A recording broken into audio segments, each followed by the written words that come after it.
Ayo, siapa di antara kalian yang pernah makan tempe, yogurt, atau mungkin nata de coco?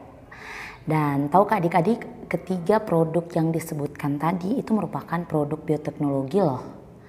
Lalu, apa sih sebenarnya bioteknologi itu sendiri?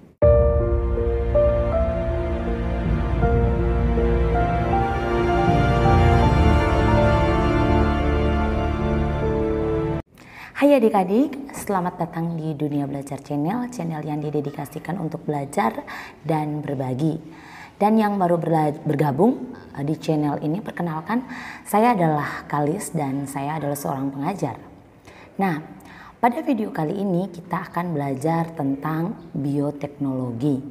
Nah adik-adik, kita kembali ke pertanyaan yang awal tadi. Apa sih sebenarnya bioteknologi itu? Nah, bioteknologi sendiri itu berasal dari kata bio dan teknologi. Bio itu artinya makhluk hidup dan kata teknologi. Jadi secara harafiahnya bioteknologi adalah memanfaatkan makhluk hidup atau bagian-bagian makhluk hidup untuk menghasilkan atau memodifikasikan produk yang bermanfaat melalui prinsip atau cara berdasarkan teknologi itu sendiri. Nah, terdapat dua jenis bioteknologi. Yang pertama bioteknologi konvensional dan yang kedua adalah bioteknologi modern. Nah, adik-adik, kalau kita belajar tentang sejarah, salah satu makanan yang dikonsumsi oleh orang-orang Mesir pada zaman dahulu itu apa? Nah, tentu itu adalah roti. Dan salah satu makanan yang dikonsumsi oleh orang-orang di Indonesia dari zaman dahulu itu adalah tempe. Nah, karena roti dan tempe ini terbentuk dari proses fermentasi yang menggunakan mikroorganisme dalam proses pembuatannya, maka roti dan tempe ini merupakan salah satu produk bioteknologi. Mungkin lebih tepatnya lagi adalah bioteknologi konvensional. Nah, berarti bioteknologi sebenarnya sudah dikenal sejak zaman dahulu dong. Jawabannya iya adik-adik. Jadi bioteknologi itu sudah dikenal sejak zaman nenek moyang kita dari dahulu.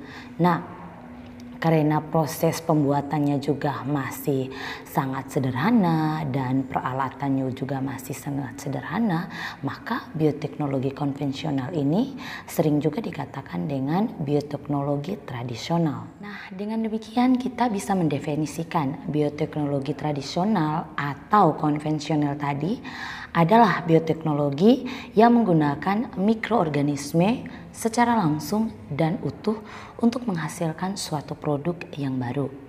Nah, Kak, apa sih yang dimaksudkan penggunaan mikroorganisme secara langsung dan utuh untuk menghasilkan suatu produk yang baru? Nah, adik-adik, penjelasannya seperti demikian. Ketika kita membuat produk bioteknologi konvensional seperti contohnya tempe tadi, maka dibutuhkan ragi untuk dicampurkan bersama kedelai yang merupakan bahan dasar pembuatan tempe itu sendiri. Nah, tahukah kalian di dalam ragi itu terdapat bakteri Rhizopus oryzae dan Rhizopus oligosporus. Artinya penggunaan bakteri Rhizopus oryzae dan Rhizopus oligosporus ini dimanfaatkan secara langsung dan utuh di dalam kedelai. Nah, ini merupakan salah satu karakteristik dari bioteknologi konvensional, yaitu dapat dimanfaatkan secara langsung dan utuh. Ciri yang kedua dari bioteknologi konvensional adalah alat yang digunakan untuk membuat produk ini masih sangat sederhana. Ya, seperti untuk membuat tempe, alat dan bahan yang digunakan pun dapat kita jangkau dengan mudah karena berada di sekitar kita. Lalu ciri yang ketiga dalam proses pembuatan bioteknologi konvensional, kita tidak dituntut untuk memiliki keahlian khusus loh. Kakak atau adik-adik ataupun siapa saja di sekitar kita dapat membuat produk bioteknologi konvensional seperti pembuatan tempe dengan mengikuti langkah-langkah yang benar dari YouTube maupun dari sumber lainnya. Lalu ciri yang keempat adalah skala pembuatan bioteknologi konvensional ini adalah skala kecil. Karena proses pembuatan bioteknologi konvensional adalah skala kecil, maka biaya pasti akan relatif sangat murah. Nah adik-adik, setelah kita membahas banyak hal tentang karakteristik dari bioteknologi konvensional, maka kita dapat menyimpulkan beberapa hal dari bioteknologi konvensional itu. Yang pertama, karakteristiknya adalah memanfaatkan mikroorganisme secara langsung dan utuh. Yang kedua, menggunakan fermentasi. Yang ketiga, alat dan prosedur yang digunakan masih sangat sederhana.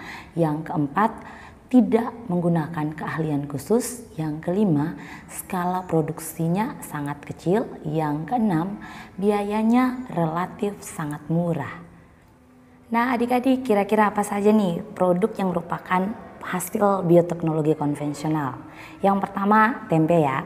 Tempe itu merupakan salah satu produk yang tidak asing lagi di telinga kita masyarakat Indonesia, dengan bahan dasar kedelai dan membutuhkan bakteri Rhizopus oryzae dan Rhizopus oligosporus yang terdapat pada ragi. Lalu produk yang kedua nih adalah roti. Roti merupakan produk bioteknologi konvensional yang sudah dikenal di belahan bumi manapun. Proses pembuatan roti dengan bahan dasar tepung terigu dan menggunakan bakteri Saccharomyces cerevisiae. Produk yang ketiga adalah yogurt. Nah, yogurt adalah produk bioteknologi yang merupakan hasil fermentasi dari susu dengan pemanfaatan bakteri Lactobacillus bulgaricus nih dan Streptococcus thermophilus. Dan adik-adik, masih banyak contoh lainnya yang merupakan produk atau hasil dari bioteknologi konvensional atau bioteknologi tradisional ini. Itu tadi penjelasan singkat kakak tentang bioteknologi konvensional. Kakak sangat yakin nih sampai di sini kalian semua sudah mulai memahami apa yang dimaksudkan dengan bioteknologi dan gambaran tentang bioteknologi konvensional itu sendiri. Agar kalian lebih mendalami tentang bioteknologi yang kedua, yaitu bioteknologi modern, yuk simak dan ikuti video kakak yang berikutnya yang akan membahas tentang bioteknologi modern. Untuk membantu kalian, kakak akan menaruh linknya pada deskripsi video di bawah ini. Sebelum kakak mengakhiri video ini, apabila kalian suka dengan video-video pembelajaran seperti ini, jangan lupa like, komen, dan subscribe, serta share ke media sosial kalian agar banyak teman-teman kalian di luar sana bisa belajar bersama kakak di channel ini. Sampai jumpa di video berikutnya. Bye-bye.